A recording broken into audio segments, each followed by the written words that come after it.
Hi everybody and welcome back to the channel. Today I wanted to make a video about the LX521. We've got to 100 hours now on these speakers, and I want to give you an idea of my thoughts and the evolution that the speaker's gone on over that 100 hours. Talk to you a little bit about something that could be quite exciting for these speakers, and then talk to you a bit further about what you see over there on the corner of the shop, which is the OAD Ultra Fidelity stereo power amp and preamp. That is the next thing to come into my room. It'll be driven by obviously my Alexia speakers will be what you'll be hearing.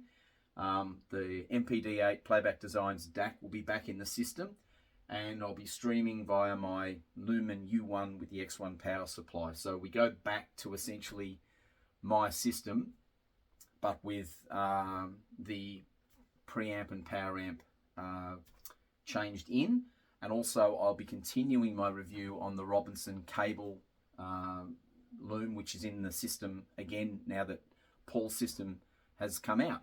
So let's get started on the LX521s. So what I wanted to do, and I will put my glasses on for this because I need to be able to read, is I've got some notes here. So essentially what I've done is I've gone through and mapped out the evolution that's happened with these speakers over their first 100 hours. So they're at about 104 hours now, thereabouts. So I'll talk to you a bit further toward the end of the video about what possibly could be coming for these, which is a little bit exciting. But there is a potential upgrade to the top baffle that we are talking about, but can't confirm it yet because we don't exactly 100% know whether it's going to happen or not, but it is looking likely to be happening. So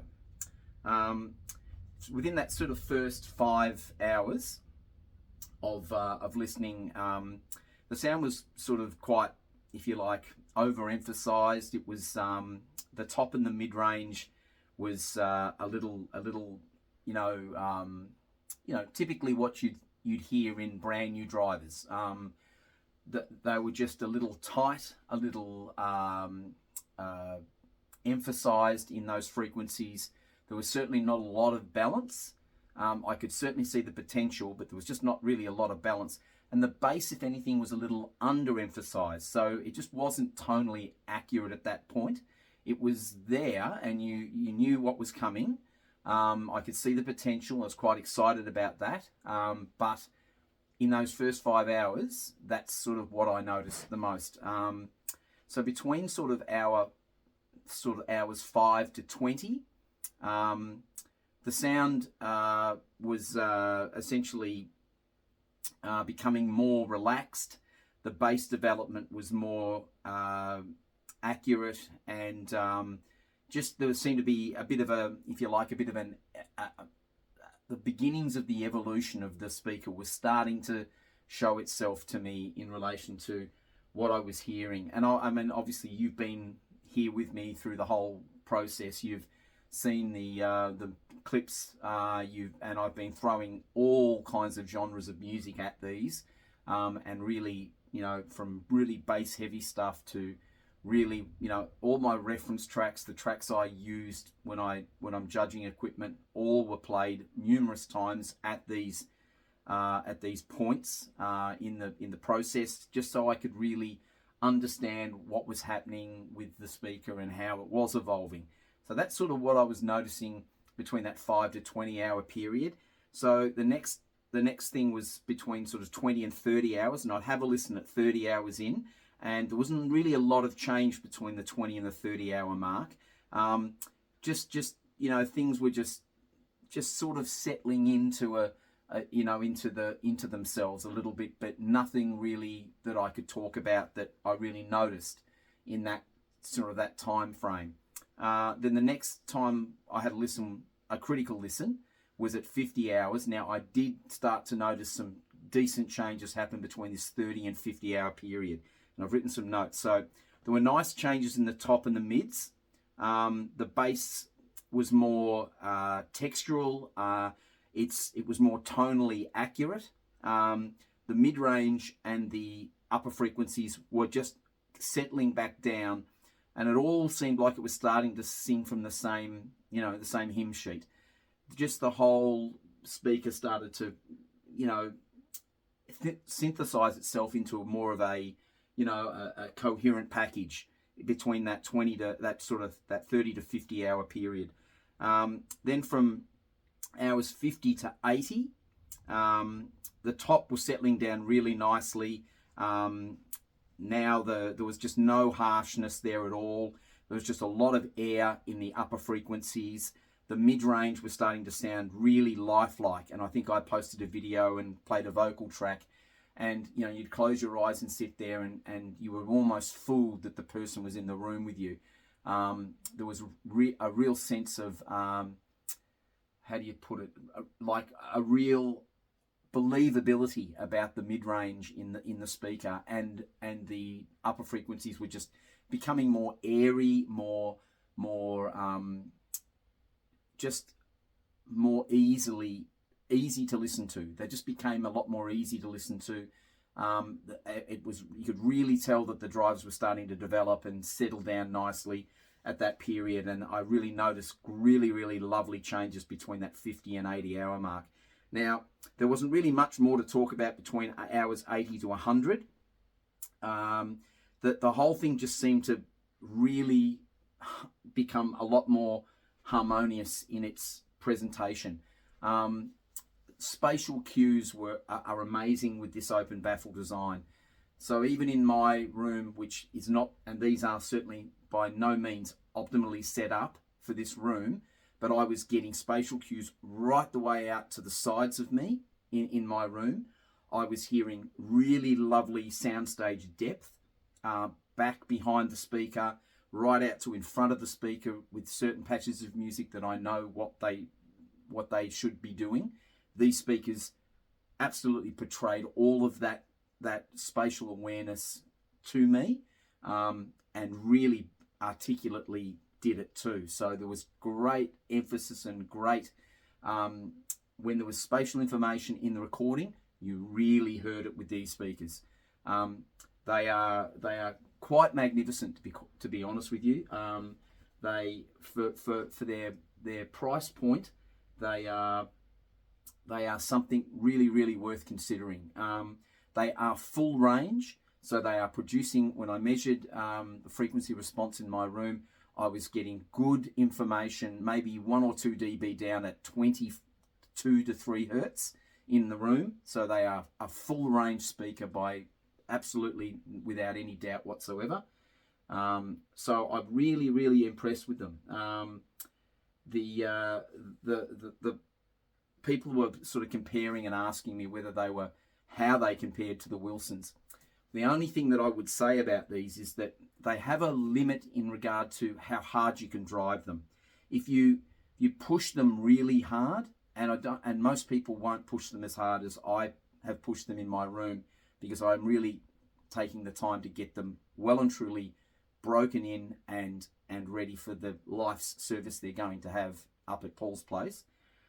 But there was a limit in relation to how hard I could push them before I found that the lower octave was at its limit.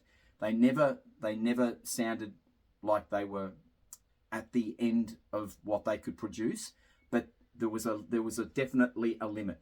That is not the case with the Wilsons. I can push the Wilsons, if I really want to a point where I can't be in the room anymore. And it's not as if it's driving me out of the room because it's just too of anything.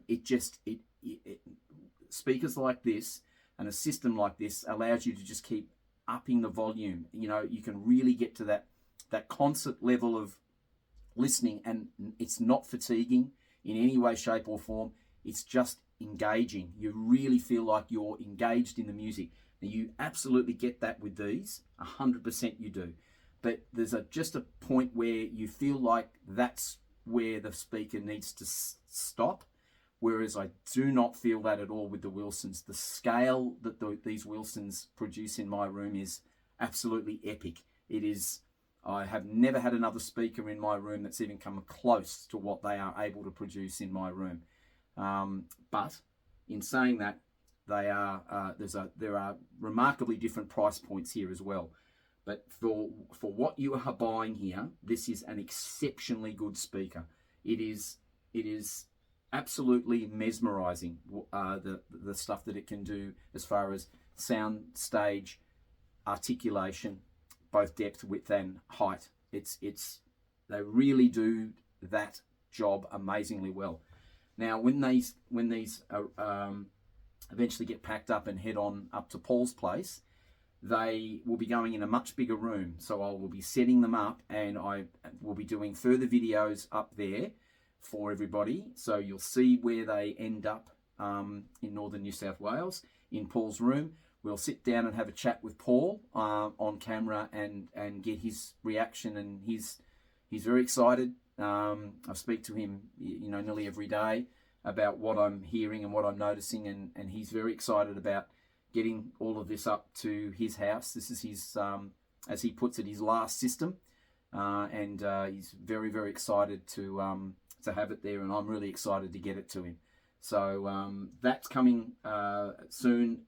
We probably won't see much more of these unless this upgrade comes to fruition. If it does, then there'll be a series of videos that will explain to you what's going to happen with the speaker and what our plans are to upgrade further from where it is now.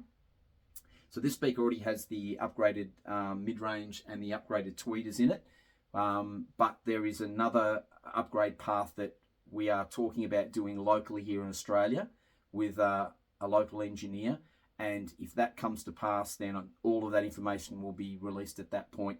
And I imagine it'll be an upgrade path for anybody that does have these that might like to go down that path. And I'll be talking further, because if that does happen, then these speakers will come back in my room, and I will make some more comments about what happens sonically to them with the potential upgrade that we're talking about doing. But if not, then I'll go to Paul's house, and you'll see them up there then. And we'll go through the process of setting the whole system up, and I'll give you my thoughts, as well as Paul will, about what he hears when that all comes to pass. So that's my thoughts on the LX521s. The next thing that's coming is obviously OAD Ultra Fidelity's power and preamp combination in my room. I'll be starting straight after this video to fire this system up and start listening to it and start writing notes about what I'm hearing. So stay tuned, that's coming up very shortly. I will probably be doing a video also this week about room acoustics. That's been asked of me on several occasions now, and I intend to do a detailed video about my thoughts about my room and why I like how it sounds, and also give you some tips and some pointers about how you might be able to improve your room. This really needs to be said. It's the smallest upgrade you will do to get the biggest improvement in your room. As I've said before on another video, the room is the body of the instrument to which we listen to our sound system in. It's imperative that we get this room that we listen to our system in as close to flat as we can, so that then any room mode is dealt with, so that all we're hearing is the system in our room. And there's some great tips and tricks that I can give you to help you sort that out and make that a little bit more easier for you to set your room up if you haven't already. And by all means leave comments below if there's anything you want to talk to me about. I try to get to everybody's questions, and I answer them all as best I can. So the Robinson cable review will be continuing on now. We'll get through the rest of that review, and then I'll be talking in detail about how I find these cables. Obviously the OAD Ultra Fidelity stuff is underway now as well, and then we've got some potential further news about the LX521s coming up fairly soon. So please stay tuned.